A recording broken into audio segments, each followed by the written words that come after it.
अस्सलाम वालेकुम दोस्तों, मैं थोड़ा भरा मियाँ मोहम्मद अफसर बट्टू तो तुम देखते पे डी किसान पाकिस्तान किसान वीर भराओ चावल की पनीरी बीजू है किहड़ा बीज लावना है वो बारे तुहानूं दसना तो प्रैक्टिकल तुहानूं विखाने जनाब पनीरी किस तरीके साडे इलाके बीजी जाती है तो बाकी तुसीं अपनी राय देना है कि किहड़ा बीज चंगा है किहदी पैदावार ज़्यादा है पर एकड़ के हिसाब नाल ताकि जिहड़े किसान वीर भरा चावल काश्त करते है ने उस बीज का इंतखाब करन जिहदे विच ज़्यादा से ज़्यादा पैदावार निकली होवे ते जिहदा तजुर्बा तुसां खुद कीता होवे ताकि किसानां नूं कुछ फायदा होवे। इस महंगाई के हालात में तुहानूं पता भी किसानां दे पल्ले कोई शै नहीं पैंदी पई हैगी, फसलों के रेट कोई नहीं है ते अगर आपां शहर जाने बीज होवे खाद होवे जराई इलाज होवे ट्रैक्टर होवे कीमतां आसमान ते हैगियां ने सिर्फ किसानां दी जिहड़ी प्रोडक्ट हैगी है किसानां दी जिहड़ी फसल है उहदा रेट कोई नहीं हैगा। ते आओ चलने जनाब पनीरी की तैयारी तुहानूं विखाने है ते नाल जिहड़ा बीज असीं लगांदे पे उहदे बारे गलबात करने जिन्हां दोस्तां ने यह बीज लगाया होवे जाओ अपने तजुर्बे की बुनियाद पर दस्सण 50 मन ते किहड़ा बीज चढ़दा है ताकि किसान वीर भरा तुहाडी राय तो उस बीज का इंतखाब करन ते कुछ ना कुछ इस महंगाई का मुकाबला किया जाए। तो आओ चलिए जनाब बीज वाल ते खादम भाई बीज लै आंदा जनाब रखो जी खादम भाई थल्ले रखो ਇਹਦਾ ਮੂੰਹ ਖੋਲੋ ਤੇ ਦੋਸਤੋ ਬੀ ਹੈਗਾ ਜਨਾਬ 1509 ਤੇ ਉਸ ਦੇ ਨਾਲ ਬੀ ਹੈਗਾ ਆਪਣੇ ਕੋਲ 1985 ਦੋਨੋਂ ਦੀ ਆਪਾਂ ਪਨੀਰੀ ਬੀਜੂ ਹੈ ਇਨਸ਼ਾਅੱਲਾ ਤਾਲਾ। ਤੇ ਪਿਛਲੇ ਸਾਲ ਆਪਾਂ ਜਿਹੜਾ ਨੇ ਬੀ ਲਾਇਆ ਸੀ 1985 ਵੀ ਤੇ 1509 ਵੀ ਤੇ ਆਪਣੀ ਜਿਹੜੀ ਪੈਦਾਵਾਰ ਨਿਕਲੀ ਸੀ ਉਹ 45 ਤੋਂ 48 ਮਣ ਨਿਕਲੀ ਸੀ ਦੋਨੋਂ ਬੀਜਾਂ ਦੀ। ਤੇ ਬਾਕੀ ਜਿਨ੍ਹਾਂ ਦੋਸਤਾਂ ਨੇ 1847 ਲਾਇਆ ਜਾਂ ਕੋਈ ਹੋਰ ਵੈਰਾਈਟੀ ਲਾਈ ਹੈ ਉਹ ਲਾਜ਼ਮੀ ਦੱਸਣ ਜਾਂ ਰਿਫਾਈਨ ਲਾਈ ਹੈ ਕਿਹੜਾ ਬੀਜ ਚੰਗਾ ਹੈ जिदी पैदावार 50+ आँदी है। तो ये बारे लोग कहते हैं कोई कहते साड़ी 55-60 भी निकला है लेकिन अपने पास जोड़ा है ना 45-48 तो विरला वन या 55 मन तक 1509 गया तो माशाल्लाह बहुत सोहनी वैरायटी है 1509 दी चेक करो जी। तो 1985 का जोड़ा बी है वह भी तुहानूं विखाना है वह मूँह खोल भी 1985 का। दोस्तों झोली बनाता पिया शहजाद भाई मेरे मामू का बेटा तो बी का एक्सपर्ट है जनाब तो बहुत सोहना बी सुटता है हर शय का।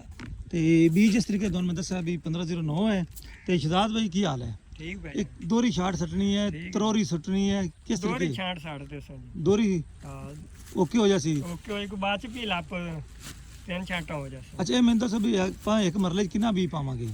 एक मरले 3 किलो ही पा लेंदे ने 2.5 किलो ही पा लेंदे ने मतलब 2 ਤੋਂ 3 किलो 2 ਤੋਂ 3 किलो ਦੇ ਹਿਸਾਬ ਨਾਲ जी ठीक हो 10 ਮਰਲੇ ਚ 20 ਕਿਲੋ हाँ 20 किलो मतलब 2 ਤੋਂ 3 किलो तक सारे दोस्त पाते हैं। तो मेरा ख्याल है भी 2 किलो जो है ज़्यादा बेस्ट है क्योंकि मोटी गन्नी वाली हाँ मोटी गन्नी वाली हो जाती है पनीरी तो फिर सड़ती नहीं हैगी। तो जी अगर ज़्यादा बीज पाइए तो पनीरी ज़्यादा संघनी होवे तो फिर जो है ना सड़न के चांस ज़्यादा होंगे। सामने वाले 2 ਤੋਂ 3 तिल्ले लाते हैं बीज ज़्यादा ज़ाया करते हैं मोटा दाना होवे एक ही दाना लगता है। ਜਿਹੜੇ ਮੁੰਜੀ ਲਗਾਉਣ ਵਾਲੇ ਹੁੰਦੇ ਨਾ ਉਹਨਾਂ ਦੀ ਕੋਸ਼ਿਸ਼ ਨਹੀਂ ਹੁੰਦੀ ਕੱਲਾ ਕੱਲਾ ਤੀਲਾ ਲਾਈਏ ਖਾ ਬਰੀਕ ਹੋਵੇ ਖਾ ਮੋਟਾ ਹੋਵੇ। ਤੇ ਬਰੀਕ ਜਿਹੜਾ ਹੈ ਉਹ ਜਦੋਂ ਪਾਣੀ ਜ਼ਿਆਦਾ ਮਤਲਬ ਰੁਕ ਜਾਵੇ ਖੁਦਾ ਨਾ ਖਾਸਤਾ ਜਾਂ ਗਰਮੀ ਪੈ ਜਾਵੇ ਤਾਂ ਸੜ ਜਾਂਦਾ ਹੈ ਤੀਲਾ। ਅਗਰ ਗੰਨੇ ਵਾਲੀ ਰੋਤ ਹੋਵੇ ਮੋਟੀ ਹੋਵੇ ਤਾਂ ਫਿਰ ਸੜਦੀ ਨਹੀਂ ਹੈਗੀ। ਅੱਛਾ ਕਰੋ ਜੀ ਮਾਸ਼ਾਅੱਲਾ ਬੀ ਤੇ ਬੀ ਜਦੋਂ ਮੁਕੰਮਲ ਹੋ ਜਾਵੇਗਾ ਉਸ ਤੋਂ ਬਾਅਦ ਆਪਾਂ ਸ਼ੁਰੂ ਕਰ ਦੇਵਾਂਗੇ ਨਾਲ ਆਲੀ ਤੇ ਆਲੀ ਜਵਾਨ ਜਿਹੜੇ ਨੇ ਖਾਦਮ ਬਾਈ ਤੇ ਆਸਫ ਬਾਈ ਲਮਣ ਗਏ ਹੋਏ ਨੇ ਤੇ ਉਹ ਜੂ ਹੀ ਉਹ ਵੀ ਪਹੁੰਚ ਜਾਂਦੇ ਨੇ ਉਨੀ ਦੇਰ ਬੀ ਸੁੱਟਣੇ ਹੈ। ਤੇ ਮੇਰੇ ਕਿਸਾਨ ਵੀ ਭਰਾਓ फसल ਹੁਣ ਇੱਕ ਹੀ ਰਹਿ ਗਈ ਆਪਣੇ ਕੋਲ ਚਾਵਲ ਦੀ ਅੱਲਾ ਹੀ ਖੈਰ ਕਰੇ। ਬਾਕੀ ਜਿਸ ਤਰੀਕੇ ਤੁਹਾਨੂੰ ਪਤਾ ਵੀ ਕਣਕਾਂ 'ਚ ਵੀ ਘਾਟੇ ਪਏ ਨੇ ਆਲੂਆਂ 'ਚ ਵੀ ਘਾਟੇ ਪਏ ਨੇ ਪਿਛਲੇ ਸਾਲ ਮਕਈ 'ਚ ਵੀ ਇੰਨਾ ਮੁਨਾਫਾ ਕਿਸਾਨਾਂ ਨੂੰ ਨਹੀਂ ਆਇਆ ਜੀ। ਖਾਦਮ ਹੈ ਬੀ ਵਿਖਾ 1985 ਦਾ ਇਹ ਜੀ 1985 ਆ ਗਈ ਅੱਛਾ ਇਹ ਘਰ ਦਾ ਬੀ ਹੈਗਾ ਜੀ ਦੋਸਤੋ ਤੇ ਬਿਲਕੁਲ ਸੇਮ ਇੱਕੋ ਜਿਹੇ ਹੈਗੇ ਨੇ ਕਿਉਂਕਿ ਜਿਸ ਤਰੀਕੇ 1692 ਹੈ ਉਸੇ ਤਰੀਕੇ 1985 ਹੈ ਉਸੇ ਤਰੀਕੇ 1509 ਹੈਗਾ ਜੀ। ਤੇ ਰੇਟ ਵੀ ਤਕਰੀਬਨ ਬਰਾਬਰ ਹੀ ਹੁੰਦਾ ਹੈ ਤੇ ਪੈਦਾਵਾਰ ਵੀ ਜੋ ਮੈਨੂੰ ਨਜ਼ਰ ਆਉਂਦਾ ਪਿਆ ਬਰਾਬਰ ਹੀ ਨਿਕਲਦੀ ਹੈ। ਬਾਕੀ ਜ਼ਮੀਨ ਦਾ ਫਰਕ ਹੁੰਦਾ ਹੈ ਜਾਂ ਦੇਖਭਾਲ ਦਾ ਫਰਕ ਹੁੰਦਾ ਹੈ। ਅਗਰ ਚੰਗੀ ਦੇਖਭਾਲ ਕਰ ਲਓਗੇ ਤੇ ਚੰਗਾ ਝਾੜ ਨਿਕਲ ਜਾਵੇਗਾ। ਅਗਰ ਦੇਖਭਾਲ ਤੁਸੀਂ ਗੁਜ਼ਾਰੇ ਵਾਲੀ ਕੀਤੀ ਤੇ ਫਿਰ ਉਸ ਹਿਸਾਬ ਨਾਲ ਹੀ ਝਾੜ ਨਿਕਲੇਗਾ। ਤੇ ਮੈਂ ਪਿਛਲੀ ਵਾਰ ਤੁਹਾਨੂੰ ਦੱਸਿਆ ਵੀ ਸਾਡਾ 45 ਤੋਂ 48 ਮਣ ਪੈਦਾਵਾਰ ਨਿਕਲੀ ਸੀ ਫੀ ਕਿੱਲੇ ਦੀ ਤੇ ਇਸ ਸਾਲ ਵੇਖਾਂਗੇ ਵੀ ਕਿੰਨੀ ਨਿਕਲਦੀ ਹੈ। ਅਗਰ ਕਿਸਾਨ ਨੂੰ ਉਸ ਦੀ ਫਸਲ ਦਾ ਮੁਆਵਜ਼ਾ ਸਹੀ ਲੱਭੇ ਤੇ ਜਿਹੜੇ ਕਿਸਾਨ ਹੈਗੇ ਨੇ ਉਹ ਜਨਾਬ ਪੈਸਾ ਮਜ਼ਦੂਰ ਤੱਕ ਤੋਰਦੇ ਨੇ ਬਾਜ਼ਾਰਾਂ 'ਚ ਲੈ ਜਾਂਦੇ ਨੇ ਬੈਂਕਾਂ 'ਚ ਜਾਂਦਾ ਹੈ ਪੂਰੇ ਮੁਲਕ ਦੇ ਵਿੱਚ ਨਾ ਵਰਕ ਕਰਦਾ ਹੈ ਜਿਹਦੇ ਵਿੱਚ ਮਜ਼ਦੂਰ ਉਸ ਦੇ ਨਾਲ ਜਨਾਬ ਦੁਕਾਨਦਾਰ ਸਰਮਾਇਆਦਾਰ ਕਾਰਖਾਨੇਦਾਰ ਤੇ ਕਿਸਾਨ ਕਹਿੰਦਾ ਵੀ ਹੁਣ ਮੈਂ ਨਵੀਂ ਜਿਹੜੀ ਹੈ ਨਾ ਮਸ਼ੀਨਰੀ ਲੈ ਲਵਾਂ ਕੋਈ ਨਵਾਂ ਔਜ਼ਾਰ ਲੈ ਲਵਾਂ ਕੋਈ ਮੋਟਰਸਾਈਕਲ ਲੈ ਲਵਾਂ, ਕੋਈ ਗੱਡੀ ਲੈ ਲਵਾਂ। ਤੇ ਜਦੋਂ ਜਨਾਬ ਕਿਸਾਨਾਂ ਨੂੰ ਫਸਲ ਦਾ ਰੇਟ ਨਹੀਂ ਲੱਭਦਾ ਤੇ ਕਿਸਾਨਾਂ ਕੋਲ ਪੈਸੇ ਨਹੀਂ ਹੁੰਦੇ ਤੇ ਮੇਰਾ ਖਿਆਲ ਹੈ ਵੀ ਪੂਰਾ ਜਿਹੜਾ ਮੁਲਕ ਹੈ ਉਹਦੀ ਜਿਹੜੀ ਮੁਆਇਸ਼ਤ ਹੈ ਉਹ ਇੱਕ ਮੁੱਠੀ 'ਚ ਆ ਜਾਂਦੀ ਹੈ, ਕਿਉਂਕਿ ਉਸ ਵੇਲੇ ਪੈਸਾ ਸਿਰਫ ਤਜਰਬੇਕਾਰ ਸਰਮਾਇਆਦਾਰਾਂ ਕੋਲ ਹੁੰਦਾ ਹੈ ਤੇ ਉਹ ਆਪਣਾ ਪੈਸਾ ਜਿਹੜਾ ਨਾ ਆਪਣੇ ਮੁਲਕ 'ਚ ਰੱਖਦੇ, ਉਹ ਆਪਣਾ ਪੈਸਾ ਜਿਹੜਾ ਨਾ ਮੁਲਕ 'ਚ ਰੱਖਣ ਦੀ ਬਜਾਏ ਆਊਟ ਆਫ ਕੰਟਰੀ ਲੈ ਜਾਂਦੇ ਨੇ, ਦੂਜੇ ਮੁਲਕਾਂ 'ਚ ਲੈ ਜਾਂਦੇ ਨੇ, ਜਿਹਦੀ ਵਜ੍ਹਾ ਨਾਲ ਸਾਡੀ ਜਿਹੜੀ ਹੈ ਨਾ ਮੁਆਇਸ਼ਤ, ਸਾਡਾ ਕੌਮੀ ਖਜ਼ਾਨਾ ਖਾਲੀ ਹੁੰਦਾ ਜਾਂਦਾ ਹੈ। ਤੇ ਹਕੂਮਤ ਜਨਾਬ ਹੋਸ਼ ਦੇ ਨਾਖਨ ਲਵੇ ਤੇ ਫੁੱਲ ਸਪੋਰਟ ਕਰੇ ਕਿਸਾਨਾਂ ਨੂੰ। ਅਗਰ ਕਿਸਾਨ ਤਕੜਾ ਹੋਇਆ, ਕਿਸਾਨ ਮਜ਼ਬੂਤ ਹੋਵੇਗਾ ਤੇ ਸਾਡਾ ਮੁਲਕ ਮਜ਼ਬੂਤ ਹੋਵੇਗਾ ਇਨਸ਼ਾਅੱਲਾਹ ਤਾਲਾ। ਅਗਰ ਕਿਸਾਨ ਮਜ਼ਬੂਤ ਨਹੀਂ ਤਾਂ ਫਿਰ ਅੱਲਾ ਹੀ ਸਾਡੇ ਵਾਰਿਸ ਹੈ ਮੁਲਕ ਦਾ ਤੇ ਸਾਡਾ ਵੀ। ਬੇਲਾਖਰ ਜਨਾਬ ਆਸਫ ਭਾਈ ਤੇ ਖਾਦਮ ਭਾਈ ਪਹੁੰਚ ਗਏ ਨੇ ਆਲੀ ਲੈ ਕੇ ਬਰੀਕ ਬਰੀਕ ਮਾਸ਼ਾਅੱਲਾ।